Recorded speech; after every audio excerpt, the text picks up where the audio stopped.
అవమానాలైనా సహిస్తాం కానీ గత సంవత్సరంన్నర కాలంగా మమ్మల్ని నోటికొచ్చిన బూతులు మాట్లాడినా నోటికొచ్చిన పద్ధతిలో దూషించిన చివరికి మా నాయకుడి చావును కోరుకుంటూ నికృష్టపు రోత మాటలు మాట్లాడినా మేము భరించుకున్నాం, సహించుకున్నాం, కోపాన్ని తమాయించుకున్నాం, పంటి బిగువున బరాయించుకుంటూ వస్తున్నాం. వ్యక్తులుగా మమ్మల్ని అందరినీ ఇక్కడ కూర్చున్న వాళ్ళందరినీ ఎన్ని తిట్టినా పడతాం. శాసనసభలో కానీ బయట కానీ ఎంత రోత మాటలు మాట్లాడినా పడ్డాము, పడతాం. కానీ వేల మంది త్యాగాలతో దశాబ్దాల పోరాటాల ఫలితంగా అందులో ముఖ్యంగా ఏ రాజకీయ పార్టీ అందులో లేని నాడు ఆనాడు టీఎన్జీఓలు అమోస్ గారి నేతృత్వంలో ఇంకా అంతకంటే ముందు బుద్ధిజీవుల నేతృత్వంలో రాజకీయ నాయకులు కనీసం ఆనాడు మేలుకోకముందే మేలుకొని విద్యార్థులు ఉద్యోగ సంఘాల నాయకులు పోరాటానికి శ్రీకారం చుట్టి అల్టిమేట్గా కేసీఆర్ గారి నాయకత్వంలో అమరుల త్యాగాల ఫలితంగా ప్రజల ఆశీర్వాదంతో సాధించిన తెలంగాణ రాష్ట్రాన్ని అవమానించే విధంగా ఈ రాష్ట్ర భవిష్యత్తుకు ఒక శాపం పెట్టే విధంగా నిన్న ముఖ్యమంత్రి రేవంత్ రెడ్డి మాట్లాడిన దారుణమైన మాటలు ఏవైతున్నాయో అని చూసిన తర్వాత ఆరోగ్యం బాగాలేకపోయినా ఇంకోటి బాగాలేకపోయినా ఏదేమైనా సరే ఖచ్చితంగా నువ్వు పోవాల్సిందే, మాట్లాడాల్సిందే. పార్టీ తరపున పార్టీగా మనం చెప్పాలి, మన వాదన పార్టీగా మనం చెప్పాలి తెలంగాణ ప్రజలకు కొన్ని వాస్తవాలు అని మా అధ్యక్షులు తెలంగాణ తొలి ముఖ్యమంత్రి కేసీఆర్ గారి ఆదేశం మేరకు ఇవాళ మనందరం ఇక్కడ కూర్చుని ఉన్నాం. నిజంగా నిన్న రేవంత్ రెడ్డి గారు మాట్లాడిన మాటలు చూస్తే స్వతంత్ర భారతదేశ చరిత్రలోనే అత్యంత అసమర్థుడు, ఒక చేతగానివాడు, ఒక పనికిరాని దక్షత లేని పాలకుడు ఇంకొకరు లేరు ఈ దేశంలో అనేది మాత్రం తేలిపోయింది. అట్లాగే ఇంకోటి కూడా తేలిపోయింది. ఏవైతే వీళ్ళు ఒక 420 హామీలతో అభయ హస్తం అనే పేరు మీద ఇచ్చిన మేనిఫెస్టో, అందులో సబ్బండ వర్గాలకు కలిపి 420 హామీలు ఏవైతే ఇచ్చినరో కాంగ్రెస్ మేనిఫెస్టో ఈ శతాబ్దపు అతిపెద్ద మోసం అనేది కూడా తేలిపోయింది. అట్లాగే కేసీఆర్ గారు చిలుకకు చెప్పినట్టు చెప్పిండ్రు తెలంగాణ సమాజానికి. ఢిల్లీ పార్టీలను నమ్మితే 60 ఏళ్ళు గోసపడ్డం, మళ్ళా మోసపోతే ఢిల్లీ పార్టీల చేతుల్లా మళ్ళా గోసపడతాం, మళ్ళీ ఆగమవుతాం అని చిలుకకు చెప్పినట్టు 100 సభలు మాట్లాడితే ప్రతి సభలో తెలంగాణ సమాజానికి ఒక అన్నగా, ఒక సోదరుడిగా, ఒక తండ్రిగా వారు చెప్పడం జరిగింది. ఆనాడు ఎన్నికల నాడు కేసీఆర్ గారు చెప్పిన ప్రతి మాట ఢిల్లీ పార్టీలను నమ్మితే ఆగమైతే తెలంగాణ అని చెప్పిన మాట అక్షర సత్యం అని చెప్పి ఇవాళ రుజువు అయింది. ముఖ్యమంత్రి గారు మాట్లాడుతూ నన్ను ఎవరు నమ్ముతలేరు, అప్పు ఉడతలేదు, ఢిల్లీకి వెళ్తే దొంగను చూసినట్టు చూస్తుండ్రు, అపాయింట్మెంట్ కోసం పోతే చెప్పులు ఎత్తుకపోతాడేమో అని భయపడుతున్నారు. నాకు తెలిసైతే నాకు దగ్గర 48-49 ఏళ్ళు ఉన్నాయి. నేను కూడా రాజకీయాలను ఒక 35 ఏళ్ళకి వెళ్ళి చిన్నప్పటి నుంచి పేపర్లు చదివే అలవాటు ఉంది, టీవీ చూసే అలవాటు ఉంది, రాజకీయ కుటుంబంలో పుట్టినా కాబట్టి దగ్గర నేను కూడా ఒక 10-15 మంది ముఖ్యమంత్రులు వాళ్ళ నడవడిక, వాళ్ళ మాట తీరువన్నీ చూసినాను. నాకు పక్కన చాలామంది విశేషమైన అనుభవం కలిగిన వాళ్ళు ఉన్నారు. కానీ బహుశా ఇంత దివాలా కోరు మాటలు మాత్రం బహుశా ఈ దేశ చరిత్రలనే ఏ రాజకీయ నాయకుడు కూడా మాట్లాడలేదు. ముఖ్యమంత్రి కాదు, ఏ రాజకీయ నాయకుడు కూడా మాట్లాడలేదు. ఒక్క మాటలో చెప్పాలంటే రేవంత్ రెడ్డి గారు నిన్న నాకు పరిపాలన చేత కాదు అని కాడి పడేసిండని చెప్పక తప్పదు. చాలా స్పష్టంగా కాడి వారేసి నాతో కాదు అని చేతులు ఎత్తేసిండు. ఇక అయిపోయింది, నాతో కాదని నిన్న స్పష్టంగా చెప్పిండు. కానీ వారితో పాటు ఈ రాష్ట్ర ప్రజలకు కొన్ని వాస్తవాలు చెప్పాలి కాబట్టి మా బాధ్యత కాబట్టి చెప్పాలనుకుంటా ఉన్నాం. ఎక్కడ పోయినా దొంగలాగా చూస్తున్నారో అంటున్నాడు ముఖ్యమంత్రి. మరి దొంగలెక్క కాకపోతే ఎట్లా చూస్తారు? దొంగలెక్కనే చూస్తారు. నోట్ల కట్టలతో దొరికిపోయిన దొంగను ఖచ్చితంగా దొంగనే అంటారు, దొంగనే చూస్తారు. ఒక విశ్వసనీయత లేని ఓటుకు నోటు దొంగను కాంగ్రెస్ అనే ఒక ఎర్రి పార్టీ గుడ్డిగా నమ్మి సీఎం చేసింది. కానీ ఖచ్చితంగా దేశంలో మిగతా వాళ్ళు మాత్రం నమ్ముతలేరు. మోసగాళ్లను దొంగలను దొంగలే అంటారు ముఖ్యమంత్రి గారు. ఖచ్చితంగా అది ఈరోజు కాదు, చివరి రోజు దాకా కూడా నీ పరిస్థితి అదే ఉంటుంది, యాద పెట్టుకొని చెప్తున్నా. తప్పు చేసింది దొంగ చేతికి తాళాలు ఇచ్చి కాంగ్రెస్ పార్టీ రాహుల్ గాంధీ గారు.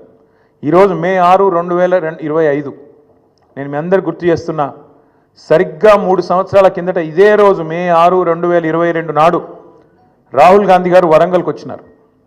రైతు డిక్లరేషన్ అనే పేరిట ఆ రోజు రాహుల్ గాంధీ గారు చెప్పిన మాటలు 2 లక్షల రుణమాఫీ చేస్తామని, అట్లాగే రైతు భరోసా 15,000కు పెంచుతామని, అట్లాగే కౌలు రైతులకు రైతు బంధు ఇస్తామని, అట్లాగే రైతు కూలీలకు న్యాయం చేస్తామని వ్యవసాయ డిక్లరేషన్లో చెప్పి 3 సంవత్సరాలు దాటింది రాహుల్ గాంధీ గారు. అందుకే నేను అంటున్నా, తప్పు చేసింది రాహుల్ గాంధీ, తప్పు చేసింది ఏఐసిసి, దొంగ చేతికి తాళం ఇచ్చి ఇవాళ తెలంగాణ చేతికి చిప్పవచ్చే పరిస్థితి చేసింది ఖచ్చితంగా ఆల్ ఇండియా కాంగ్రెస్ కమిటీ, ముఖ్యంగా దానికి బాధ్యుడు లీడర్ ఆఫ్ ఆపోజిషన్గా ఉన్న రాహుల్ గాంధీ గారు అని చెప్పి నేను చెప్తా ఉన్నాను. అట్లాగే ఇవాళ ఎందుకు ఈ మాటలు, ఎందుకు ఈ ఫ్రస్ట్రేషన్ అని చెప్పి ఇప్పుడు కొంతమంది మిత్రులు వారితో కలిసి మేము వస్తున్నప్పుడు ఇక్కడికి కమలాకర్ గారు, నేను మాట్లాడుకుంటూ వచ్చినాం, వెంకటరమణారెడ్డి గారు, అట్లాగే మా ప్రశాంత్ రెడ్డి గారు మాట్లాడుకుంటూ వస్తుంటే వారందరూ అన్నది మాట ఒకటే, అధికారంలోకి వస్తామని వాళ్ళు అనుకోలేదు, అడ్డగోలుగా హామీలు ఇచ్చిండ్రు, నోటికొచ్చిన చెత్తవాగుడంతా వాగినరు, ఎవరేం చెప్తుంది రాసుకుంటూ వేయినరు మేనిఫెస్టో అనుకుంటా, ఇవాళ ఏం చేయాలనో తెలుస్తలేదు, వచ్చినాక మొత్తం నాశనం చేసిండ్రు. అట్లాంటి పరిస్థితి వచ్చింది కాబట్టి ఇవాళ కేవలం తప్పించుకోవడానికి, కేవలం ప్రజలను ఇక మాతో కాదు తప్పించుకోవడానికి మార్గాలు వెతుకుతూ, దొంగతనం చేసినాక దొంగ పారిపోయేటప్పుడు ఎట్లయితే మార్గాలు వెతుకుతాడో ఆ పద్ధతుల్లో రేవంత్ రెడ్డి గారు ఇవాళ మాట్లాడుతున్నట్టుగా ఆయన ఫ్రస్ట్రేషన్ చూస్తుంటే కనబడతా ఉన్నది. ఎన్ని మాటలు చెప్పిండండి మన రాష్ట్ర ప్రభుత్వ ఉద్యోగులకి, ఎన్ని హామీలు ఇచ్చిండు. అసలు ఉద్యోగుల గురించి, ఉద్యోగుల త్యాగాల గురించి, ఉద్యోగులు తెలంగాణ కోసం చేసిన పని గురించి రేవంత్ రెడ్డికి కనీసం ఇసుమంతన తెలుసా? అసలు ఆనాడు కేసీఆర్ గారు నిరాహార దీక్షకు పోయిందే ఉద్యోగ గర్జన సభ నుంచి. ఉద్యోగుల విషయంలో ఆనాడు ఒకసారి ఫ్రీ జోన్ హైదరాబాద్ అనే ఒక తీర్పు వస్తే దాన్ని ఖచ్చితంగా తిరస్కరిస్తున్నది తెలంగాణ సమాజం అని చెప్పి తెలంగాణ ఎన్జిఓల త్యాగాన్ని గుర్తు చేస్తూ తెలంగాణ ఎన్జిఓ అనే సంఘాన్ని ఉమ్మడి ఆంధ్రప్రదేశ్లో కూడా అత్యద్భుతంగా నడిపిన ఉద్యోగ సంఘాల నాయకులకు మా స్వామి గౌడ్ గారు ఇక్కడే ఉన్నారు, మా శ్రీనివాస్ గౌడ్ గారు ఇక్కడే ఉన్నారు, పెద్దలు దేవిప్రసాద్ గారు ఉన్నారు, పాతూరి సుధాకర్ రెడ్డి గారు ఉన్నారు, ఇంకా ఉపాధ్యాయుల నుంచి వచ్చిన మా సోదరుడు రసమై బాలకృష్ణ గారు ఉన్నారు. ఇట్లా ఎంతోమంది ఆనాడు ఉద్యమంలో కదం దొక్కితే వారి త్యాగ స్ఫూర్తితో అల్టిమేట్గా తెలంగాణ వచ్చింది. కాబట్టే కేసీఆర్ గారు దేశంలో ఎక్కడ లేనట్టు కేంద్ర ప్రభుత్వ ఉద్యోగుల కంటే ఎక్కువ ఉండాలి మన తెలంగాణ ఉద్యోగుల జీతాలని చెప్పి 73% ఫిట్మెంట్ ఇచ్చిండు. ఒక స్పెషల్ ఇంక్రిమెంట్ ఇచ్చిండు, తెలంగాణ ఇంక్రిమెంట్. ఎందుకు? ఒకటే కారణం, ఉద్యోగులు వేరు మేము వేరు కాదు, ఉద్యోగులే ఉద్యమకారులై కదం దొక్కిండ్రు, ఉద్యోగులే అత్యద్భుతంగా ఆనాడు పెన్ డౌన్ చేసిన సకల జనుల సమ్మెలో తమ ఉద్యోగాలు పోతాయనే ఇబ్బంది కూడా లేకుండా, ఆలోచన కూడా లేకుండా తెలంగాణ కోసం కొట్లాడిన ఆ సోదరుల్ని ఇవాళ అవమానించడం అంటే, వాళ్లకు మిగతా రాష్ట్రంలోని ప్రజలకు చిచ్చుపెట్టే ప్రయత్నం చేయడం అంటే, ఇది ఒక ఉద్యమ ద్రోహి అయిన రేవంత్ రెడ్డి మాత్రమే చేయగలుగుతాడు తప్ప ఇంకోటి చేయలేడు. ఎందుకంటే ఆయనకు అవగాహన లేదు. ఉద్యమంలో ఆనాడు భుజం భుజం కలిసి మాతో నడిచిన ఉద్యోగులను మేము కడుపులో పెట్టుకొని చూసుకున్నాం. ఎందుకంటే వాళ్ళది మాకు పేగు బంధం. అందుకే ఒక ఉద్యోగ సంఘాల నాయకుడు మంత్రి అయిండు, మరొక నాయకుడు కౌన్సిల్ చైర్మన్ అయిండు, ఇంకొక నాయకుడు బ్రహ్మాండంగా ఆనాడు కార్పొరేషన్ చైర్మన్ అయిండు, ఇంకొక నాయకుడు ఎమ్మెల్సీ అయిండు, ఇంకొక నాయకుడు ఎమ్మెల్యే అయిండు, చాలామంది ఇంకా చాలామంది పెద్ద పెద్ద హోదాల్లో ఆనాడు ప్రభుత్వంలో ఉన్నప్పుడు వారిని గౌరవించుకున్నది కేసీఆర్ ప్రభుత్వం. ఇవాళ ఉద్యోగులు అడుగుతున్నది ఏంది? మీరు చెప్పిందే కదా, మీరే చెప్పిండ్రు. ఇక పేజ్ నెంబర్ 28 మేనిఫెస్టో, టీఎస్ఆర్టీసీ సిబ్బంది సంక్షేమం, ఆర్టీసీ కార్మికులను ప్రభుత్వంలో విలీన ప్రక్రియ పూర్తి చేసి 2 పీఆర్సీ బకాయిలు వెంటనే చెల్లిస్తాం, వచ్చే పీఆర్సీలో ఆర్టీసీ కార్మికులను చేరుస్తాం, రాష్ట్ర ప్రభుత్వ ఉద్యోగులతో సమానంగా అన్ని వసతులు సదుపాయాలు కల్పిస్తాం, ఆర్టీసీ బస్సులకి ఏందో చెప్పింది. ఇక ఇది ఆర్టీసీ కార్మికుల గురించి మీరు చెప్పిన మాట. ఇక ప్రభుత్వ ఉద్యోగుల గురించి మీరు చెప్పిన మాటలేంది? సంక్షేమం గురించి మీరే చెప్పినారు. రాష్ట్ర ప్రభుత్వ ఉద్యోగులందరికీ పెండింగ్లో ఉన్న 3 డిఏలు తక్షణమే చెల్లిస్తాం, రాష్ట్ర వ్యాప్తంగా ఉన్న ఉద్యోగ ఉపాధ్యాయులకు 1వ తారీఖున వేతనాలు అందే విధంగా చర్య తీసుకుంటాం, సప్లిమెంటరీ బిల్లులు 15 రోజులు చెల్లిస్తాం, సిపిఎస్ విధానాన్ని రద్దు చేసి ఓపీఎస్ తెస్తాం, పెన్షనర్లకు ఉద్యోగులకు ఇచ్చే డిఏలను సకాలంలో ప్రకటించి బకాయిలను వెంటనే ఇస్తాం. 317 రద్దు చేస్తాం. కాంగ్రెస్ ప్రభుత్వం ఏర్పాటైన వెంటనే కొత్త పీఆర్సీ ప్రకటించి 6 నెలలలోపు సిఫార్సులు అమలు చేస్తాం. కాంట్రిబ్యూషన్తో పాటు అన్ని రకాల జబ్బులు అని చెప్పి ఇంకేందేందో రకరకాల మాయమాటలు వారి కోసం చెప్పిండ్రు. ఏం అడుగుతుండ్రు ఇవాళ ఉద్యోగులు? మీరు చెప్పిందే అడుగుతుండ్రు కదా. గొంతెమ్మ కోరికలు ఏమైనా కోరినరా? పీఆర్సీ వేస్తామన్నారు, ఏది అని అడుగుతుండ్రు. డిఏలు ఏవి అని అడుగుతున్నారు. కానీ ఇవాళ మీరు మాట్లాడే మాట ప్రజల ముందు ఉద్యోగులను విలన్లుగా చిత్రీకరించే ఒక చిల్లర కుట్ర ఏదైతే స్వయంగా ముఖ్యమంత్రి గారు చేస్తున్నారో వారిని వాళ్ళ తెలంగాణ ఉద్యోగుల తరపున మేము అడుగుతున్నాం. భారత రాష్ట్ర సమితిగా అందాల పోటీలకు 250 కోట్లు ఉన్నాయి, కానీ పెన్షన్ రిటైర్ అయిన వాళ్ళకు మీకు పెన్షన్ ఇస్తుంది, కానీ రిటైర్ అయిన వాళ్ళకు రిటైర్మెంట్ బెనిఫిట్స్ ఇస్తుంది, కానీ పైసలు లేవా? ఇదేనా నీ ప్రభుత్వం? ఇదేనా నీ ప్రాధాన్యత? నన్ను కోసుకొని తింటారా అంటుండు ముఖ్యమంత్రి. నన్ను కోసుకొని వండుకొని తింటారా? ఇదొక ముఖ్యమంత్రి ప్రభుత్వ ఉద్యోగులను ఉద్దేశించి మాట్లాడిన మాట. అయ్యా ముఖ్యమంత్రి గారు, నిన్ను కోసుక తినేంత పిచ్చోడెవడు లేడు. నువ్వే నీ తలమాసిన విధానాలతో రాష్ట్రాన్ని కాల్చుక తింటున్నావు. రాష్ట్రాన్ని సంవత్సరంన్నర రాచి రంపాన పెడుతున్నావు నువ్వు. ఇది వాస్తవం. ఇలా ప్రజలు, రాష్ట్ర ప్రజలు ఒక మౌలికమైన ప్రశ్న అడుగుతున్నారు. కేసీఆర్ ఉన్నప్పుడు కరెంట్ ఎందుకు మంచిగా ఉండే, ఇప్పుడు మంచిగా ఎందుకు లేదు? కేసీఆర్ ఉన్నప్పుడు మంచినీళ్ళు ఎందుకు మంచిగా వస్తుండే, ఇప్పుడు ఎందుకు వస్తలేవు? ఎండాకాలం రాగానే మళ్ళీ ఆగం ఎందుకు అవుతుంది? మళ్ళీ బిందెలు పట్టుకొని రోడ్డు మీదకి ఎందుకు పోవాలి? కేసీఆర్ ఉన్నప్పుడు రైతు బంధు పడుతుండే, ఇప్పుడు ఎందుకు పడతలేదు? కేసీఆర్ ఉన్నప్పుడు టైంకు పెన్షన్లు వస్తుండే, ఇప్పుడు 2 నెలలు ఎందుకు ఎగ్గొడుతుండు? కేసీఆర్ ఉన్నప్పుడు చెప్పిన ప్రతి పని చేస్తుండే, ఇప్పుడు ఎందుకు చేయలేకపోతున్నాడు? కేసీఆర్ ఉన్నప్పుడు రాష్ట్రం రయ్యమని పురోగమనంలో ముంగటిపోయింది, ఇప్పుడు ఎందుకు తిరోగమనంలోకి అవుతుంది, ఎందుకు వెనకపోతుంది అని అడుగుతున్నారు. సమాధానం ఉందా నీ కాడ? ఎందుకు అంటే నీకు చేతనైతలేదు, నీ కాంగ్రెస్ పార్టీకి చేతనైతలేదు. కేసీఆర్ ఉన్నప్పుడు బీఆర్ఎస్ పాలనలో రాష్ట్రం దేశానికి రోల్ మోడల్ అవుతుంది, ఎట్లా కాంగ్రెస్ పాలనలో దివాలా ఎందుకు తీస్తున్నది? కారణం ఒకటే, ఇది నాయకత్వ లోపం. మీ కాంగ్రెస్ పార్టీ పెట్టిన శాపం తెలంగాణకు. మార్పు పేరుతో మీరు చేసిన దుర్మార్గం ఇది. అందుకే మేమనేది, ఏ ముఖ్యమంత్రి కూడా భారతదేశ చరిత్రలో ఈ 78 ఏళ్లలో తాను పరిపాలిస్తున్న రాష్ట్రానికి నీ శాపాలు పెట్టినోడైతే వాడు లేడు. ఎయిడ్స్ పేషెంట్ అంటివి, క్యాన్సర్ పేషెంట్ అంటివి, ఆఖరికి నిన్న దివాలా తీసింది మనకు అప్పు ఉడతలేదు అని చెప్పి అట్లా మాట్లాడుతీవి. అందుకే నీ దివాలా కోరు మాటలు, నీ ఇంటలెక్చువల్ బ్యాంక్రప్సీ, నీ ప్రభుత్వం యొక్క దివాలా కోరు విధానాలే వాళ్ళ రాష్ట్రం పాలిట శాపాలుగా మారినాయి. సీఎం అనేటోడు ఒక తండ్రి లాంటోడు. సంపద పెంచాలే రాష్ట్రం మొత్తానికి, ముఖ్యంగా పేదలకు, బలహీన వర్గాలకు, ఎవరికైతే టానిక్ అవసరం పడుతుందో, ఎవరికైతే కొంత మరి ప్రభుత్వం వైపు నుంచి చేయూత అవసరం పడుతుందో వాళ్ళని ఆదుకోవడమే ఒక ప్రభుత్వ పెద్ద, ఒక రాష్ట్రానికి పెద్ద లాంటి వాడు చేయాల్సిన పని. కానీ నువ్వేం చేస్తున్నావు? దివాలా తీసిపోయినాం, దరిద్రంలో ఉన్నాం, కొట్టుకపోతున్నాం, పోతున్నాం. అందుకే కొన్ని వాస్తవాలు ప్రజలకు చెప్పాలి. వాస్తవాలు ఏంటి? ఏ రాష్ట్రానికైనా, ఏ ప్రభుత్వానికైనా ఆస్తులు, అప్పులు వారసత్వంగా వస్తాయి. ఇప్పుడు మేము 2014లో ప్రజల దయతో, ప్రజల ఆశీర్వాదంతో ఆనాడు కేసీఆర్ గారు ముఖ్యమంత్రి అయినారు. ముఖ్యమంత్రి అయినప్పుడు కేసీఆర్ గారికి మాత్రం వీళ్ళు కాంగ్రెస్ వాళ్ళు మాకు అప్పచెప్పినప్పుడు రూపాయి అప్పు లేకుండా, రూపాయి ఆస్తి లేకుండా ఇచ్చిండ్రా? అప్పులు ఇచ్చిండ్రు, ఆస్తులు కూడా ఇచ్చిండ్రు. అప్పులు ఇచ్చినారు, ఆస్తులు కూడా ఇచ్చినారు. ఆ రోజు 2014 లెక్క తీసుకుంటే, 2014 లెక్క తీసుకుంటే ఇది ప్రభుత్వం యొక్క లెక్క, నా లెక్క కాదు, ప్రభుత్వం యొక్క లెక్క. 2014లో మొత్తం రాష్ట్రం యొక్క ఆదాయం సంవత్సరానికి మొత్తం రెవెన్యూ రిసీట్స్ తీసుకుంటే 51,000 కోట్లు, అంటే నెలకు 4,215 కోట్లు. మేము దిగిపోయిన నాడు రాష్ట్రం యొక్క ఆదాయం టోటల్ రెవెన్యూ రిసీట్స్ 2,16,567 కోట్లు. అంటే మేము దిగిపోయేటప్పుడు నెలకు 18,000 కోట్లు. మరి కేసీఆర్ గద్దెనెక్కినాడు నెలకు 4,215 కోట్లు, 253 కోట్లు. కేసీఆర్ గద్దె దిగిపోయినాడు నెలకు 18,000 చిల్లర కోట్లు. మరి పెరగలేదా? రాష్ట్రం యొక్క ఆదాయం పెరగలేదా? మేము పెరిగిన ఆదాయంతో కూడిన రాష్ట్రాన్ని నీకు ఇయ్యలేదా? ఇది వాస్తవం కాదా? 2014-15లో ఆనాడు కేసీఆర్ గారు ముఖ్యమంత్రి అయిన రాజు, మీరు కాంగ్రెస్ వాళ్ళు మాకు ఇచ్చినప్పుడు రాష్ట్రం యొక్క సర్ప్లస్ ఎంత అంటే 369 కోట్లు. రెవెన్యూ సర్ప్లస్ ఆనాడు 369 కోట్లు. మేము దిగిపోయినాడు 2023-24లో మీకు అప్పచెప్పినాడు మళ్ళీ 4,882 కోట్లు. మీరు ఇచ్చినాడు 369 కోట్లు ఉంటే మిగులు, మేము ఇచ్చినాడు మళ్ళీ వాపస్ మీకు 4,882 కోట్లు. దీని సోర్సు ఇది సిఏజీ లెక్క, నా లెక్క కాదు, బీఆర్ఎస్ పార్టీ లెక్క కాదు, కాకి లెక్క కాదు, కాగు లెక్క.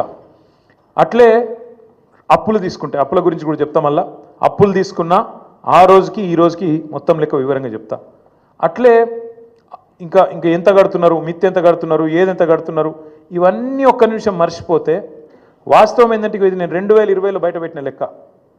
2020లో ఆనాడు మంత్రిగా నేను తెలంగాణ అనే ఒక రాష్ట్రం భారతదేశాన్ని సాదుతున్న రాష్ట్రాల్లో ఒకటి, జాతి నిర్మాణానికి దోహదపడుతున్న రాష్ట్రాల్లో ఒకటి. మన రాష్ట్రం నుంచి మనం గత 6 ఏళ్లలో 2014 నుంచి 2020 నవంబర్ 1 నాడు పెట్టిన ట్వీట్ ఇది. 2,72,926 కోట్లు, అంటే దాదాపు 2,73,000 కోట్లు పన్నుల రూపంలో తెలంగాణ నుంచి మనం కేంద్రానికి కడితే, కేంద్రం నుంచి మనకు వచ్చింది కేవలం 1,40,000 కోట్లు అని చెప్పి లెక్కలతో సహా అధికారికంగా ఒక మంత్రిగా ఆ రోజు నేను పెట్టిన లెక్క ఇది బయటికి. అంటే దేశాన్ని సాదుతున్న రాష్ట్రాల్లో, దేశంలో ఉండే ఇతర వెనుకబడ్డ ప్రాంతాలకు మరి ఇతోధికంగా సహాయం చేస్తున్న రాష్ట్రాల్లో తెలంగాణ ఒకటి అని చెప్పడానికి ఈ లెక్క చెప్తా ఉన్నా. గవర్నమెంట్ అనేది ఒక కంటిన్యూస్ ఇన్స్టిట్యూషన్. ఇంతకుముందు కిరణ్ కుమార్ రెడ్డి గారి నుంచి కేసీఆర్ గారు ముఖ్యమంత్రి అయినారు, ఆ తర్వాత ఇప్పుడు రేవంత్ రెడ్డి గారు అయినారు, రేపు ఇంకెవరో అవుతారు. అట్లే గవర్నమెంటు ఒకరి నుంచి ఒకరికి అధికారం బదలాయింపు జరిగినప్పుడు ఖచ్చితంగా ఆస్తులు వస్తాయి, అప్పులు వస్తాయి, కంటిన్యూస్ ప్రాసెస్. కాబట్టి ఇవన్నీ కూడా సహజంగా జరగాల్సిందే. కానీ ప్రతి ప్రభుత్వం కూడా ఉన్న ఆస్తులు ఎంత, అప్పులు ఎంత, మన వనరులు ఎంత, మన పరిస్థితి ఏంది, మన ఎట్లా సంపద సృష్టించవచ్చు, ఏం చేయొచ్చు, మన విజన్ ఏంది ఆలోచించుకొని నిర్మాణాత్మక చర్యలు కార్యక్రమాలు తీసుకొని ముంగటికి పోతుంది. కాంగ్రెస్ ప్రభుత్వం కూడా అట్లే చేస్తుందని మేము ఆశించినాం, ప్రజలు కూడా ఆశించినారు. ఇవాళ ఎంత దుర్మార్గం అండి, ఇష్టం వచ్చిన లెక్కలు చెప్తారు. ఎంత అన్యాయం అంటే శ్వేతపత్రం అని మొదలుపెట్టినారు. అధికారంలోకి వచ్చిన మొదటి 2 వారాల్లోనే శ్వేతపత్రం అనే అబద్ధాల జాతర మొదలుపెట్టినారు. మొదలుపెట్టుడు 6 లక్షల కోట్ల అప్పు అయిందని మొదలు పెడతాడు. ఇవాళ ముఖ్యమంత్రి గారు మరి ఎన్నిసార్లు మారుస్తారో ఆ అంకె కూడా మాకు కూడా అర్థమవుతలేదు. మొదలుపెట్టినప్పుడు డిసెంబర్ 2023లో 6 లక్షల చిల్లర కోట్ల అప్పు అని చెప్పిండు కేసీఆర్ గారు చేసింది. ఇవాళ చెప్తున్నాడు నిన్న 8,29,000 కోట్లట. ఈ సంఖ్య రోజు రోజుకు మారుతూనే ఉంటుందా? సర్కార్ నడుపుతున్నారా, సర్కస్ నడుపుతున్నారా, ఏం నడుపుతున్నారు మీరు? 6 లక్షల కోట్లని చెప్పింది మీరే, మళ్ళీ ఇవాళ 8,29,000 కోట్లను అబద్ధం చెప్తుంది మీరే. అసలు వాస్తవం ఏంది? 4,17,000 కోట్లు మాత్రమే టీఆర్ఎస్ బీఆర్ఎస్ ప్రభుత్వం చేసిన అప్పు. 10 ఏళ్ల కాలంలో సంవత్సరానికి మేము చేసిన అప్పు కేవలం 40,000 కోట్లు మాత్రమే. దాని గురించి వివరంగా ఉంది, చెప్పమంటే చెప్తాను. కానీ మీరు ఎక్కువ తక్కువ చెప్తే కూడా మళ్ళీ మీరు వేస్తారో ఏరో. కానీ ఒకటి మాత్రం వాస్తవం, ప్రభుత్వమే ఇచ్చిన లెక్కలు, నేను చెప్పేది నా లెక్క కాదు, వాళ్ళు ఇచ్చిన శ్వేతపత్రం ప్రకారమే, సోషియో ఎకనామిక్ అవుట్లుక్ ప్రకారమే రాష్ట్ర ప్రభుత్వం మాత్రమే చెల్లించే అప్పు, రాష్ట్ర ప్రభుత్వం స్వయంగా చెల్లించే అప్పు 1,15,599 కోట్లు మాత్రమే. 5% వెరీ లో రిస్క్ కింద ఇచ్చిన అప్పు మరొకటి 89,569 కోట్లు ఉంది. దీనికి ప్రభుత్వం గ్యారంటీ ఇస్తుంది కానీ కార్పొరేషన్ వాళ్ళే కట్టుకుంటారు, వెరీ లో రిస్క్. అందుకోసమే అది మొత్తం తీసుకుంటే కూడా 4,478 కోట్లు మాత్రమే. ఇక ఇట్లా చెప్పుకుంటూ పోతే అల్టిమేట్గా బీఆర్ఎస్ ప్రభుత్వం ఆనాడు మొత్తం 10 ఏళ్ల కాలంలో చేసిన అప్పు మొత్తం తీసుకుంటే పూర్తి స్థాయిలో కేవలం 4,17,000 కోట్లు మాత్రమే, అంటే సంవత్సరానికి 41,000 కోట్లు మాత్రమే. మరి నేను అడుగుతా ఉన్న రేవంత్ రెడ్డి గారిని, మీరు దయచేసి చెప్పండి, మీరు 4,000 కోట్ల రూపాయల నెలసరి ఆదాయంతో మాకు అప్పచెప్తే, తిరిగి మేము మీకు 18,000 కోట్లతో అప్పచెప్తే 2023 డిసెంబర్లో, నిన్న ముఖ్యమంత్రి గారు 2025 ఏప్రిల్లో ఏం మాట్లాడుతున్నాడు? మేలో 18,000 కోట్లే వస్తుంది అంటున్నాడు. మేము అప్పచెప్పినాడు 23 డిసెంబర్లో 18,000 కోట్లతో అప్పచెప్పినాం. ఇవాళ నువ్వు 25 మేలో నిలబడి మళ్ళీ 18,000 కోట్లని చెప్తున్నావు. మరి 16-17 నెలల నుంచి నువ్వేం చేస్తున్నావు, నీ ప్రభుత్వం ఏం చేస్తుంది, ఎందుకు ఆదాయం పెంచలేకపోయింది? కేసీఆర్ గారు అప్పచెప్పిపోయిన 18,000 కోట్లు తప్ప రూపాయి అయినా నీ ప్రభుత్వం ఆదాయం పెంచగలిగిందా? ఇది మేము అడుగుతున్న ప్రశ్న.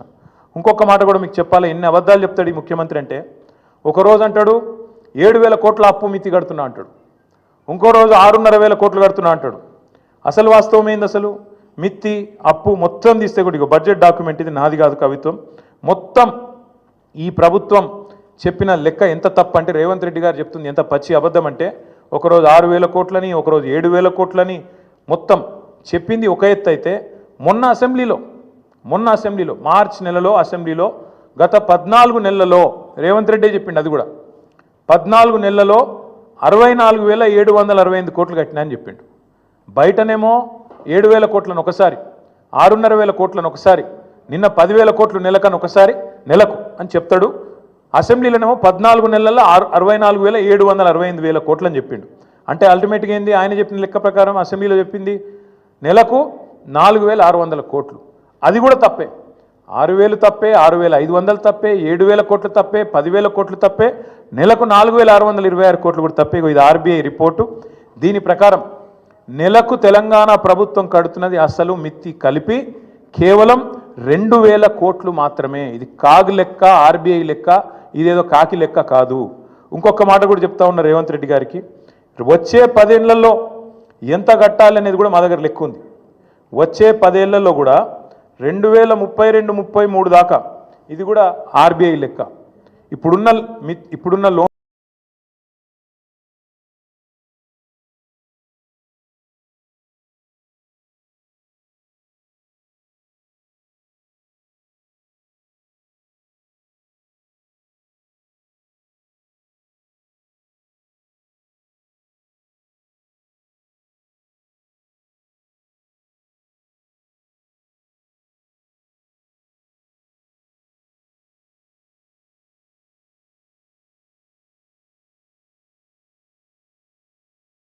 కింద తీసుకుంటే మొత్తం కలిపి వచ్చే 10 ఏళ్లలో కట్టేది ప్రిన్సిపల్ ఏమో 1,02,000 కోట్లు, మిత్తి 1,64,000 కోట్లు. రెండు కలిపితే కూడా 2,67,000 కోట్లు టిల్ ద ఇయర్ 2032-33. అంటే సంవత్సరానికి ఎంత అవుతుంది? వచ్చే 10 ఏళ్ళు సంవత్సరానికి 26 నుంచి 27,000 కోట్లు. ఇంతే తప్ప ఏం లేదు. దీనికి ఏదో జరిగిపోయింది, ఏమో అయిపోయింది అని ఒకది కరుస్తారు. వాళ్ళ ఎంపీ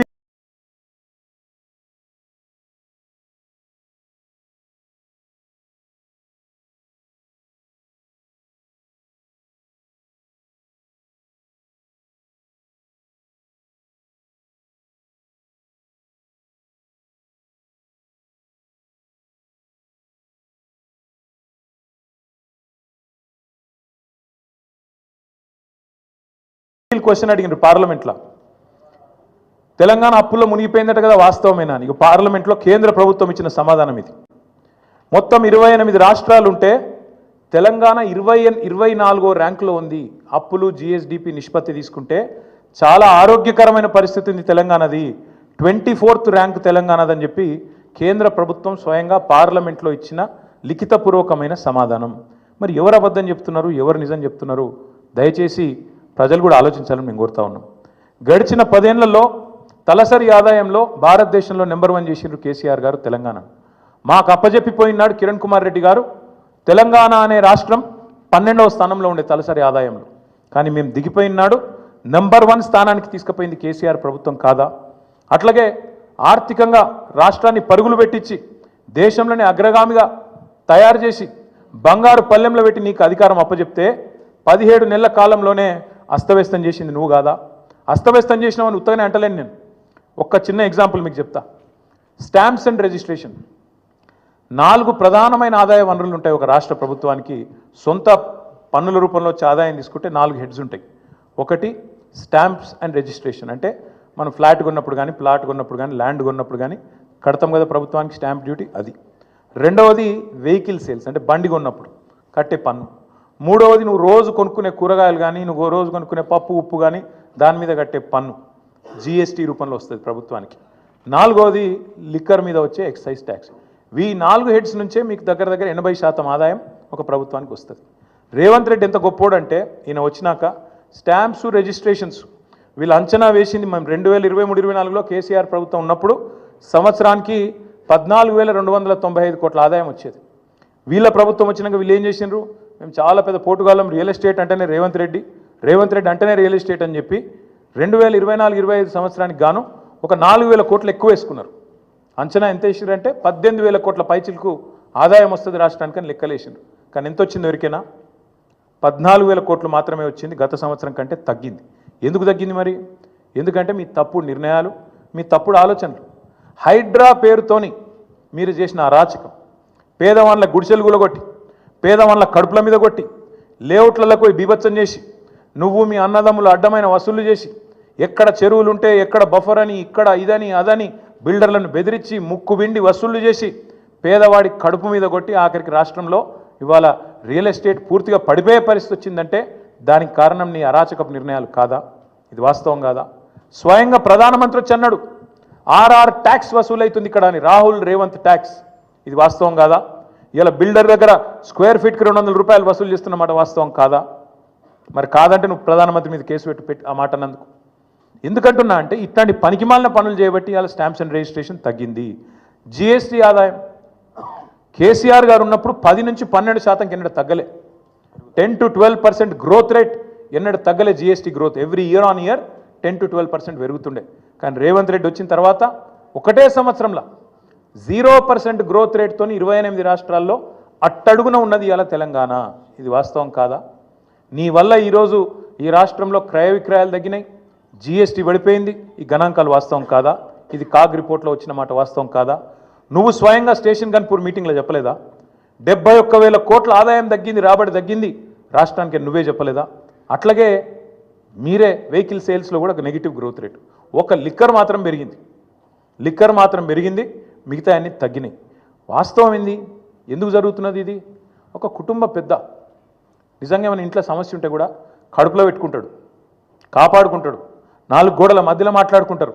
కానీ బజార్లో పడి మా రాష్ట్రం దివాలా తీసింది, మా రాష్ట్రం సంకనాకిపోయింది, మా రాష్ట్రం పూర్తిగా ఎయిడ్స్ పేషెంటు, క్యాన్సర్ పేషెంట్ అని ఎవడన్నా మాట్లాడతాడా? This is the intellectual bankruptcy of Congress party. That's why I said the state of Telangana is not bankrupt. The state of Telangana is not bankrupt. We are in the pink of health. It is the Congress that is intellectually bankrupt. It is Revanth Reddy who is morally bereft. అంతే తప్ప తెలంగాణకేం కాలే. ఒక కుటుంబంలో సమస్య ఉన్నా బయట చెప్పుకోము, బయట పడం బజార్లో. కానీ రేవంత్ రెడ్డి గారు దివాలా తీసిందని ఆఖరికి అడ్డగోలు మాటలు మాట్లాడితే చివరికి ఏమైపోయింది? ఇవాళ ఆఖరికి లంచం ఇచ్చి 170 కోట్ల లంచం ఇచ్చి ప్రభుత్వ భూములు తాకట్టు పెట్టి బ్రోకర్లకు పైసలు తెచ్చుకునే దుస్థితి వచ్చింది ఇవాళ తెలంగాణ ప్రభుత్వం యొక్క నిర్వాకం వల్ల. నేను ఇంకా గమ్మత్తైన మాట, నేను ఇంట్లో ఉన్నా, ఇక నేను రెస్ట్లో ఉన్నా, నేను వీడియో చూసి పరిశాన్ అయినా, ఇట్లా కూడా మాట్లాడచ్చా అని. ఢిల్లీకి పోతే అపాయింట్మెంట్లు ఇస్తలేరు, చెప్పులు ఎత్తుకపోతారేమో అని చెప్పి కలుస్తలేరు అన్నాడు. అమ్మతోడు చెప్తున్నా ఈ మాట, నేను ఎవరు చెప్పులు ఎత్తుకపోతారట. అరే చెప్పులు ఎత్తుకపోయేటోళ్ళు వేరే పార్టీ వాళ్ళు ఉన్నారు ఇక్కడ, అది వాళ్ళ కథ వేరు. చెప్పులు ఎత్తుకపోయింది నాకు అర్థం కాదు. ఢిల్లీకి పోతే అపాయింట్మెంట్లు ఇస్తలేరు, ఎవరు ఇస్తలేరు? రాహుల్ గాంధీ ఇస్తలేడు, వరే కరెక్టే, నీకు ఇయ్యరు కూడా. ఎట్లు ఇస్తారు? నీకు తెలిసిపోయింది నీ కథ అంతా. ఇయ్యరు. ఈ కొత్తగా ఎవరైనా సుట్టపోడు కొత్తగా వస్తేనేమో మర్యాద ఇస్తారు ఎవరైనా సరే, 4 రోజులు ఉంటుంది మర్యాద.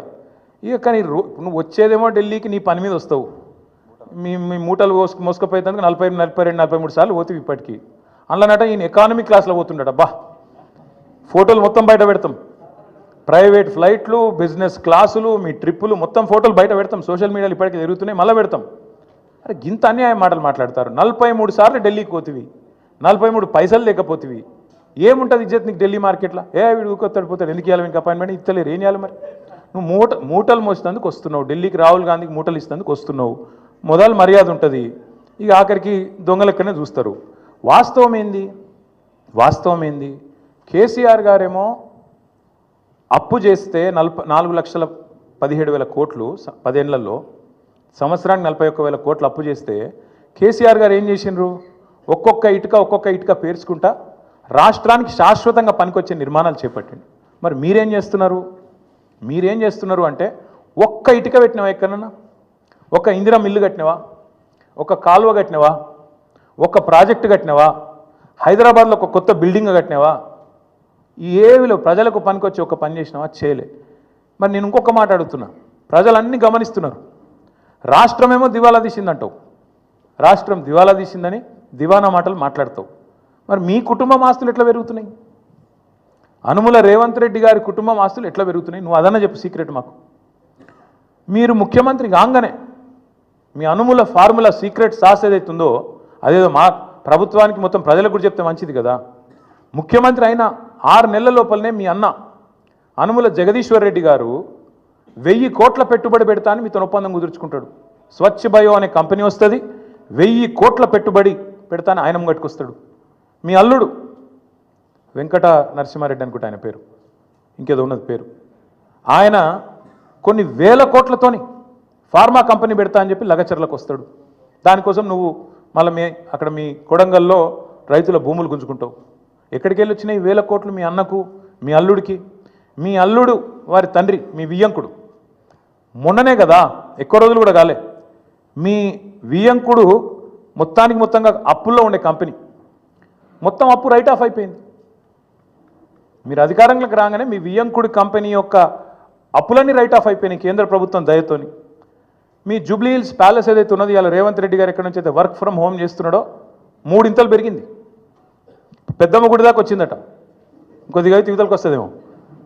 2000 ఎకరాలు కొన్నాడు 4th సిటీ దగ్గర. మొత్తం వెల్దండ నుంచి మొదలు పెడితే 4th సిటీ దాకా 2000 ఎకరాలు వీళ్ళ బినామీలు, వీళ్ళ కుటుంబ ఆస్తులు పెరిగినాయి. 10 లక్షలు కూడా పెట్టుబడి లేని నీ బామ్మర్ది సృజన్ రెడ్డి 1137 కోట్ల కాంట్రాక్ట్ వచ్చింది. నీ అల్లుడు ఆస్తి పెరుగుతుంది, నీ బామ్మర్ది ఆస్తి పెరుగుతుంది, నీ కొండలరెడ్డి ఆస్తి పెరుగుతుంది, తిరుపతి రెడ్డి ఆస్తి పెరుగుతుంది, నీ వియంకున అప్పులు రైట్ ఆఫ్ అవుతాయి, నీ ఇల్లు 3 ఇంతలు పెరుగుతుంది. కానీ రాష్ట్రం మాత్రం సంకనాకిపోతుంది, దివాలా అయిపోతుంది. ఎట్లయితుంది మరి ఇది? అందుకే మేము అంటున్నాం, ఈ సీక్రెట్ అంతా చెప్పండి మాకు కూడా, రాష్ట్రానికి చెప్పండి. మీ అన్నదమ్ములు, మీ కుటుంబ సభ్యులు, వాళ్ళ అప్పులు, వాళ్ళ ఆస్తుల గురించి కూడా చెప్పు. ఎట్లా పెడుతున్నారు సడన్గా పెట్టుబడులు పెద్ద ఎత్తున? అవి కూడా బయట పెట్టు. తెలంగాణ ఆస్తులు తగ్గుతున్నాయి ఎట్లా, అనుమూల కుటుంబం ఆస్తులు పెరుగుతున్నాయి ఎట్లా ఖచ్చితంగా చెప్పాలి. కేసీఆర్ గారు తెచ్చిండు, ఎస్ 4,17,000 కోట్ల అప్పు తెచ్చిండు. ఏం చేసిండు కేసీఆర్? ఒక కాళేశ్వరం కట్టిండు, శాశ్వతంగా తెలంగాణకు కల్పతరువు లాంటి ప్రాజెక్టు కట్టి తెలంగాణను పంజాబ్ కంటే హర్యానా కంటే ముంగట నిలబెట్టిండు.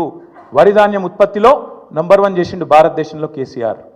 90% పాలమూరు వలసల జిల్లాగా పేరుపడ్డ పాలమూరు రంగారెడ్డి ఎత్తిపోతల పథకాన్ని 90% పూర్తి చేసి ఒక పంపు కూడా ఆన్ చేసి మీ చేతిలో పెట్టిండు. 17 నెలలైంది, ఆ మిగతా 10% కూడా పూర్తి చేయలేని అసమర్థుడి నువ్వు. కేసీఆర్ గారు అప్పు చేసిండు, కానీ ఇంటింటికి నల్లా పెట్టి నీళ్ళు ఇచ్చిండు. దగ్గర 30,000 కోట్లతోనే ఆ ప్రాజెక్టు పూర్తి చేసిండు. నువ్వు కనీసం ఆ ప్రాజెక్టును నడపలేకపోతున్నావు. ఎస్ కేసీఆర్ అప్పు చేసిండు. దేనికోసం చేసిండు? 1,00,000 కోట్లు పెట్టి తెలంగాణ ఏదైతే విద్యుత్ లోటుతోని ఆగమాగమైతుండేనో ఆ విద్యుత్ లోటుతో ఆగమాగమైన తెలంగాణను ఇలా 24 గంటల వెలుగు జిలుగుల తెలంగాణగా కేసీఆర్ గారు మార్చిండు. కేసీఆర్ గారు అప్పు చేసిండు. రైతు బంధు అనే పథకం పెట్టి రైతుల ఖాతాల్లో 70 లక్షల మంది రైతుల ఖాతాల్లో 73,000 కోట్ల రూపాయలు వాళ్ళ ఖాతాలు వేసిండు. కేసీఆర్ అప్పు చేసిండు. 29,000 కోట్ల రైతుల అప్పు తీర్చిండు. కేసీఆర్ అప్పు చేసిండు. 24 గంటల ఉచిత కరెంటు రైతులకు ఇచ్చి 60,000 కోట్ల వాళ్ళ భారాన్ని తాను తీసుకున్నాడు. ఎస్ కేసీఆర్ అప్పు చేసిండు. హైదరాబాద్లో 36 ఫ్లైఓవర్లు కట్టిండు. కేసీఆర్ అప్పు చేసిండు. హైదరాబాద్ మెట్రో మొదటి దశ పూర్తి చేసిండు. కేసీఆర్ అప్పు చేసిండు. ఒక అఖండమైన సెక్రటేరియట్ కట్టిండు, శాశ్వతంగా తెలంగాణ ప్రజల ఆస్తి. ఒక అద్భుతమైన 125 అడుగుల ఎత్తైన డాక్టర్ బాబాసాహెబ్ విగ్రహం పెట్టిండు. కేసీఆర్ అప్పు చేసిండు. తెలంగాణ అమరులకు అమరజ్యోతి అద్భుతమైన ఒక స్తూపాన్ని నిర్మాణం చేసిండు. కేసీఆర్ అప్పు చేసిండు. 32 మెడికల్ కాలేజీలు పెట్టిండు. 32 నర్సింగ్ కాలేజీలు పెట్టిండు. కేసీఆర్ అప్పు చేసిండు. 1022 గురుకుల పాఠశాలలు పెట్టిండు. కేసీఆర్ అప్పు చేసిండు. ఊరూరికి రైతు వేదిక కట్టిండు. ఊరూరికి నర్సరీ పెట్టిండు. ఊరూరికి డంపింగ్ యార్డ్ కట్టిండు. వైకుంఠ ధామం కట్టిండు. ప్రకృతి వనం కట్టిండు. నువ్వు పీకింది ఏంది చెప్పు? కలెక్టరేట్లు కూడా కట్టిండు. 32 జిల్లాలు కట్టిండు. నువ్వేం చేసినావు? 1,70,000 కోట్ల. నేను చెప్పమంటే ఇంకో గంట చెప్తా కేసీఆర్ ఏం చేసిండు. మీరేం చేశారు? నువ్వు రోజు కూర్చొని అందాల పోటీలు రివ్యూ చేస్తున్న పోలీస్ కమాండ్ కంట్రోల్ సెంటర్ కూడా కేసీఆరే కట్టిండు. నువ్వేం చేసినావు? ఈ 17 నెలల్లో ఒక్క రూపాయితోని, ఒక్క ఇటుక పెట్టి నువ్వు తెచ్చిన 1,70,000 కోట్ల అప్పుతోని ఒక్క మంచి పని ఏమైనా చేసినావా చెప్పు. అందుకే మేము అంటున్నాం. ఇంకా విచిత్రమైన మాట నేను ఎకానమీ క్లాస్లో పోతున్నా, నేను చాలా పద్ధతిగా ఉంటున్నా, 18 గంటలు పని చేస్తున్నా, నన్ను కోసుక తింటరా అయింది. కోసుక తింటేందుకు ఏమైనా కోతాబరి మామిడికాయ అయింది? నాకు అర్థం కాదు. నన్ను కోసుక తింటారా? అర్థం కాని విషయం విచిత్రం ఏంటంటే 43 సార్లు వేయిండు. ఒక ముఖ్యమంత్రి అంటాడు తుత్తనే పోతాడా? గడ్డపారలేక పోడు కదా. ఆయన ఎంబడ 100 మాగదులు, సిబ్బంది, మన్ను మశానం, ఆయన ఇంకా బ్రోకర్లు, వాళ్ళు వీళ్ళు మస్తు మంది పోతారు. 17 నెలల్లో 43 సార్లు నువ్వు ఢిల్లీకి ఎక్కే విమానం, దిగే విమానం, తెచ్చిందైతే ఏం లేదు, పెట్టిన ఖర్చు ఎంత శ్వేతపత్రం విడుదల చేయి. 17 నెలల్లో నీ మంత్రులు నల్గొండకు పోయితే కిరికెళ్ళి 100 కిలోమీటర్లు పోయితే కూడా షేర్ ఆటో వాడినట్టు వాడుతారు హెలికాప్టర్ని. చూస్తలేరా మీరు? కొట్టుకుంటారు. ఇంకా భువనగిరి పోతాను, ఎమ్మెల్యేల బర్త్డేలకు హెలికాప్టర్లో పోతాను. వీళ్ళట చాలా పద్ధతిగా నడుపుతున్నారు. షేర్ ఆటో కంటే అధ్వానంగా వాడుతున్నారు వాస్తవంగా అయితే. హెలికాప్టర్ ఉంటే తప్ప హైదరాబాద్ దాటిపోమంటుండే ఒక్కొక్క మంత్రి. ఈ ఎకానమీ క్లాస్ అంటాడు ముఖ్యమంత్రి. నువ్వు ఎక్కే విమానం దిగే విమానం మేము చూస్తలేమా? అరే రే ప్రైవేట్ ఫ్లైట్లు, జల్సాలు, 7 విదేశీ యాత్రలు, మీ మంత్రుల హెలికాప్టర్ ట్రిప్పులు విడుదల చేయి, శ్వేతపత్రం విడుదల చేయి. అందుకే అంటున్నాం అక్కసు వెళ్ళగక్కిన ముఖ్యమంత్రి గారు ప్రభుత్వ ఉద్యోగుల మీద. వాస్తవం ఏంది? ఉద్యోగుల వల్ల దివాలా తీసిందని చెప్పి ఇలా నువ్వు దిక్కుమాల ప్రచారం చేస్తున్నావు. కష్టపడుతున్న ఉద్యోగస్తులను అవమానించే ప్రయత్నం చేస్తున్నావు. వాళ్ళ కోరికలు గొంతమ్మ కోరికలు అంటున్నావు. నువ్వే కదా చెప్పింది. డిఏలు ఇస్తా అని చెప్పింది నువ్వు, పిఆర్సీ వేస్తా అని చెప్పింది నువ్వు. కానీ ఇవాళ అడ్డమైన మాటలు మాట్లాడుతుంది నువ్వు. రాష్ట్రంలో ప్రభుత్వ ఉద్యోగుల కష్టంతో, ప్రజల కష్టంతో వచ్చిన ఆదాయాన్ని వస్తే ఆదాయమేమో నీ ఖాతాలు వేసుకుంటావు, ఢిల్లీకి మూటలు పంపుతావు. కానీ ఉద్యోగులను మాత్రం ప్రజల దృష్టిలో చులకన చేసే ప్రయత్నం ఏదైతే చేస్తున్నావో చాలా చాలా దారుణం. ఇది ఉద్యోగ సంఘాలు కూడా ఈ దుర్మార్గపు ముఖ్యమంత్రి యొక్క ఆలోచన విధానాన్ని అర్థం చేసుకోవాలని చెప్పి కూడా నేను కోరుతా ఉన్నా. నువ్వే కదా చెప్పింది. ఆశాలకు 18,000 రూపాయలు జీతం పెంచుతా అని చెప్పింది ఎవడు? నువ్వు కాదా? అంగన్వాడీలో జీతం పెంచుతా అని చెప్పింది ఎవడు? నువ్వు కాదా? అదే ఆశా సోదరిమణులు మా ఆడబిడ్డలు వచ్చి హైదరాబాద్లో ధర్నాలు చేస్తే చీరలు చింపి కొడతారు, చీరలు గుంజుకుంటా చింపుకుంటా దుశ్శాసన పర్వాన్ని సెక్రటేరియట్ ముందు ఆవిష్కరించింది నువ్వు కాదా రేవంత్ రెడ్డి గారు? ఇంతకంటే చిల్లర ముఖ్యమంత్రి ఎవడని ఉంటాడా? అందుకే అంటున్నా ముఖ్యమంత్రి గారు, ఉద్యోగులు జీతాలు అడగొద్దు, ఆర్టీసీ కార్మికులు అపాయింటెడ్ డే అడగొద్దు, ఆశాలు జీతం పెంచమని మీరు ఇచ్చిన మాట యాద్ చేయొద్దు, ప్రజలు మీరు ఇచ్చిన 6 గ్యారంటీలు అడగద్దు, 420 హామీలు అడగద్దు. నువ్వే అన్నావు కదా అన్నాడు కేసీఆర్ లీటర్కు 30 రూపాయలు వేసుకపోతుండు పెట్రోల్ డీజిల్ లాంటివి. ఇప్పుడు అంటున్నాడు రేవంత్ రెడ్డి గారు నిన్న 200 రూపాయలు చేస్తారట పెట్రోల్. ఇన్నరో లేదో మరి మీరు 200 చేస్తారట ఇప్పుడు. అందుకే నేను అంటున్నా ధరలు పెంచుడు కాదు, బుర్ర పెంచుకో, సంపద పెంచి ఆలోచన చెయ్యి, అంతేగాని అడ్డమైన మాటలు కాదు. With great power comes great responsibility. ఒక పెద్ద హోదా వచ్చినప్పుడు ఆ హోదాకు తగ్గే విధంగా ప్రవర్తించే సంస్కారం ఉండాలి, వ్యక్తిత్వం ఉండాలి. ప్రతిపక్ష నాయకుడిని, తెలంగాణ తొలి ముఖ్యమంత్రిని, తెలంగాణ తెచ్చిన నాయకుడిని పట్టుకొని ఆయన సావు నిరంతరం కోరుకుంటావు. నువ్వు ముఖ్యమంత్రివా?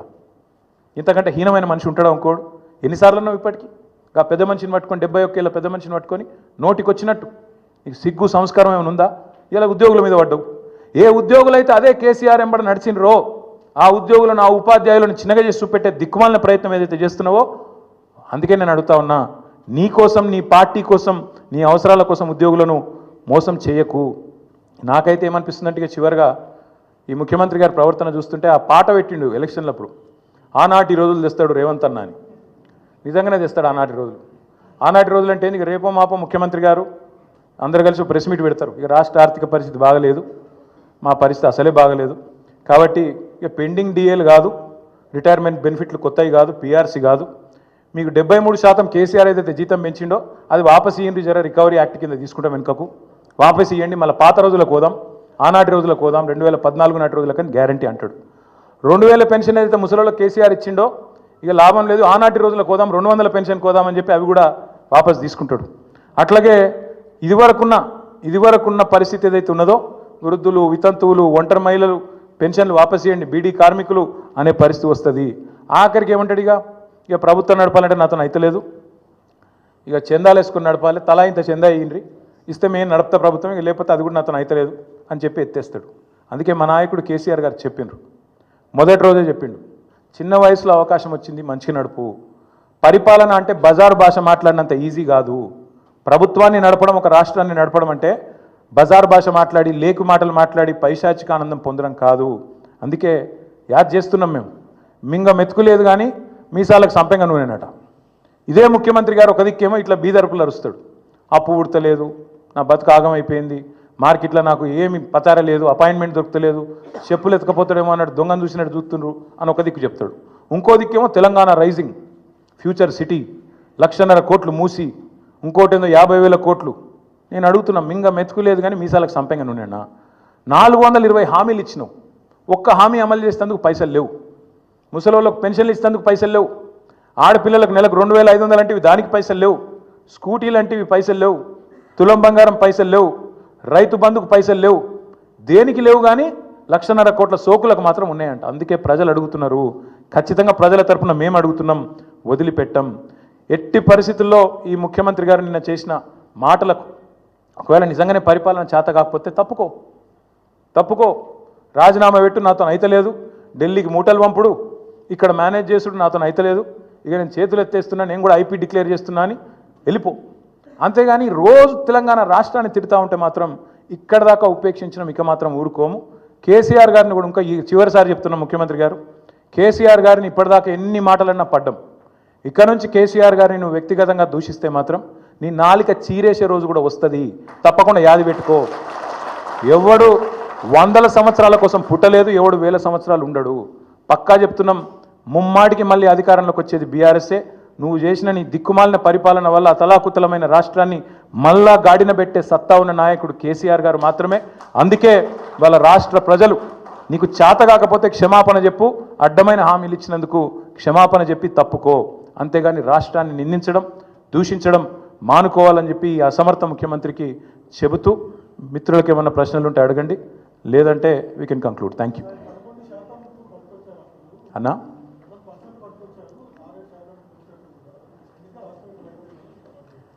రేవంత్ రెడ్డి గారికి నేను చెప్పేది ఏమంటే, కాగితం ఇస్తా బ్రదర్, నువ్వు జర పంపి ఆయనకు. ఇది పార్లమెంటులో వీళ్ళ కాంగ్రెస్ ఎంపీ ఒక ఆయన అడిగితే మొన్న ఎక్కువ రోజులు కూడా కాలి, మార్చి 31 నాడు పార్లమెంట్లో కేంద్ర ప్రభుత్వం ఇచ్చిన ప్రత్యుత్తరం జవాబు. 28 రాష్ట్రాల్లో తెలంగాణ ఆర్థిక పరిస్థితి ఏంది అప్పుల విషయంలో అంటే, పైనుంచి కిందికి 24వ ర్యాంక్లో ఉంది. అంటే చాలా మంచిగా ఉంది. మనకంటే 23 రాష్ట్రాలు ఎక్కువ అప్పులు చేసినాయి. మరి ఆ 23 మంది ముఖ్యమంత్రులు ఏం మొత్తుకోవాలి రోజు? మనకంటే ఎక్కువ అప్పులు చేసిన వాళ్ళు, మనకంటే ఎక్కువ ఇబ్బంది ఉన్న వాళ్ళు, వాళ్ళు ఏం మాట్లాడాలి మరి ఈయన ఇట్లా మాట్లాడితే? కాబట్టి చేతగాని ముఖ్యమంత్రి తప్పించుకునే ప్రయత్నం తప్ప ఇంకోటి కాదు అని ప్రజలు కూడా గ్రహించాలని మేము కోరుతాం.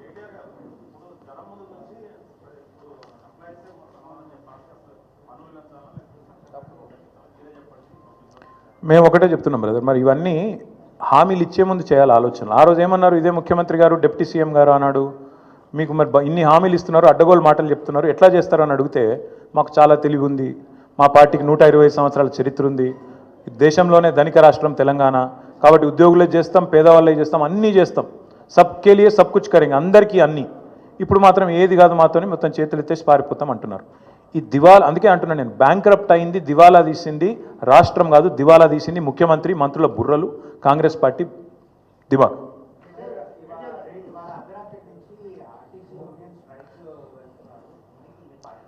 బాధ్యత గల్ల ప్రతిపక్షంగా మేమైతే ఎవరు సమ్మె చేయాలని కోరుకోం, ఎందుకంటే అది పద్ధతి కాదు. మేము బాధ్యత గల ప్రతిపక్షాలు, బాధ్యత గల ప్రతిపక్ష పార్టీగా మేము ఉద్యోగులు సమ్మె చేయాలని కోరుకోము, ఆర్టీసీ సోదరులు కూడా సమ్మె చేయాలని కోరుకోము. ప్రభుత్వాన్ని మేము ప్రార్థించేది, విజ్ఞప్తి చేసేది, డిమాండ్ చేసేది కూడా ఏమంటే, ఖచ్చితంగా మీరు వాళ్ళకి ఇచ్చిన హామీ నెరవేర్చండి.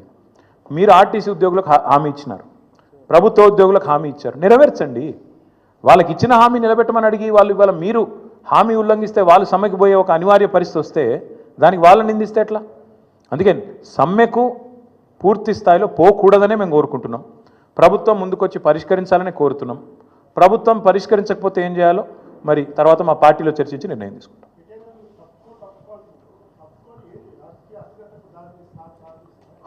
ఇప్పుడు బాగా స్థిరంగా ఉందా రాజకీయం? రేవంత్ రెడ్డి వచ్చినాక ఏది స్థిరంగా ఉంది బ్రదర్? ఆయన కుర్చీ కూడా స్థిరంగా లేదు నిజంగా చెప్పానంటే. అందుకే 43 సార్లు ఢిల్లీకి ఎక్కే విమానం, దిగే విమానం. ఈ రాష్ట్రంలో ఇప్పుడున్న పరిస్థితి ఏంటంటే, ఏ మనిషి కూడా ఈ రాష్ట్రంలో ప్రస్తుతం సంతోషంగా లేడు. పోనీ రేవంత్ రెడ్డి అయినా సంతోషంగా ఉన్నాడు అంటే నేను ఆయన ఫ్రస్ట్రేషన్ అంటే మాకు డౌట్ వస్తుంది.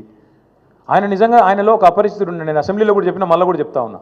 ఒక రాము ఉన్నాడు, ఒక రెమో ఉన్నాడు. ఒకడు అట్లా మాట్లాడతాడు, ఒకడు ఇట్లా మాట్లాడతాడు. ఒకడేమో అప్పు ఉడతలేదు అంటాడు, ఇంకోడేమో 1,70,000 కోట్ల అప్పు చేసిండు, నెలకు 10,000 కోట్ల అప్పు చేస్తున్నాడు. అందుకే ఎవరు కరెక్ట్ మాకు అర్థమవుతలేదు. మరి ముఖ్యమంత్రి గారు 18 గంటలు పని చేయబట్టి నేను ఆయన మాట్లాడుతుంటే నాకు ఆశ్చర్యం అనిపించింది. పేపర్లో చూస్తే కానీ తెలియలేదట ఆయనకు సమరం డిక్లేర్ చేసిర్రు అని. ఉద్యోగులు యుద్ధం ప్రకటించిందనేది పేపర్ చూసేదాకా ముఖ్యమంత్రికి తెలియలేదట. మరి 18 గంటలు పనిచేసే ముఖ్యమంత్రికి ఆయన కింద పనిచేసే ప్రభుత్వ ఉద్యోగులలో ఉండే అసంతృప్తి తెలియదా? లేకపోతే ఆయన కింద పనిచేసే ప్రభుత్వ ఉద్యోగులకు ఇచ్చిన హామీలు మర్చిపోయిందా?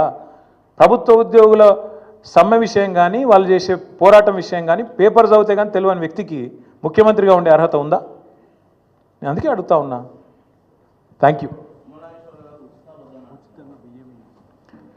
ఎన్నికలకు ముందు సరిగ్గా 2022 తుమ్మల నాగేశ్వరరావు గారు అడగాల్సింది ప్రజలనో ప్రతిపక్షాలనో కాదు, వాళ్ళ నాయకుడు రాహుల్ గాంధీ గారు మే 6, 2022 నాడు వరంగల్లో కిసాన్ డిక్లరేషన్ పేరిట ఇచ్చిన హామీలు అమలు చేయాలని కోరుతున్నాం మేము.